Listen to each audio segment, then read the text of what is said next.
Hello. ഇത്തവണ നാട്ടിൽ പോയി തിരിച്ചു വന്നേ പിന്നെ ആകെ ഒരു മടി പിടിച്ച അവസ്ഥയായിരുന്നു. അപ്പോൾ അതൊക്കെ ഒന്ന് മാറ്റാൻ വേണ്ടി റൂമൊക്കെ എന്തെങ്കിലുമൊക്കെ ചേഞ്ചസ് ഒക്കെ വരുത്താമെന്ന് വിചാരിച്ചു. അതിനുവേണ്ടി ആദ്യം തന്നെ പ്ലാൻ ചെയ്തത് വാൾ പെയിൻ്റ് ഒന്ന് മാറ്റാമെന്നായിരുന്നു.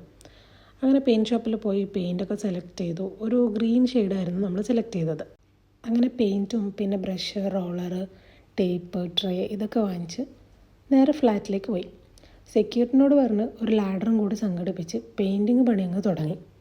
സത്യം പറഞ്ഞാൽ പെയിൻറ്റിങ്ങിൻ്റെ പ്ലാൻ ഞാനാണ് ഇട്ടെങ്കിലും പണി മൊത്തം എടുത്തത് ഹസ്ബൻഡും ഫ്രണ്ടും കൂടിയാണ്. ഓൾറെഡി ഒരു പെയിൻറ്റ് ഉണ്ടായതുകൊണ്ട് തന്നെ ആദ്യം വൈറ്റ് കോട്ട് അടിക്കേണ്ടി വന്നു. അതൊന്ന് ഉണങ്ങിക്കഴിഞ്ഞപ്പോഴേക്കും നമ്മൾ സെലക്ട് ചെയ്ത് ഗ്രീൻ ഷെയ്ഡും അടിച്ചു.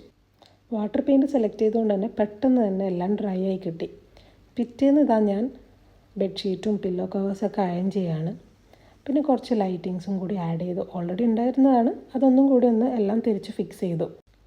അടുത്ത പണി ബെഡ് ഒന്ന് സെറ്റ് ചെയ്യുക എന്നുള്ളതായിരുന്നു. പുതിയ ബെഡ്ഷീറ്റും പില്ലോ കവേഴ്സൊക്കെ എടുത്ത് അതൊക്കെ ഒന്ന് സെറ്റ് ചെയ്ത് വെച്ചു. ഇനി ലാസ്റ്റ് ആൻഡ് ഫൈനലായിട്ട് കുറച്ച് ഡെക്കോർ ഐറ്റംസ് കൂടി ആഡ് ചെയ്ത് കഴിഞ്ഞാൽ പരിപാടി കഴിഞ്ഞു. ഇതാണ് ഫൈനൽ ലുക്ക്. വലിയ മാറ്റങ്ങളൊന്നും ഇല്ലെങ്കിലും ഇതുപോലത്തെ കുട്ടി കുട്ടി മാറ്റങ്ങൾ മതി നമ്മളുടെ മൂഡൊന്ന് റീസെറ്റ് ചെയ്യാൻ. അപ്പോൾ നെക്സ്റ്റ് വീഡിയോ കാണുന്നവരെ ബൈ.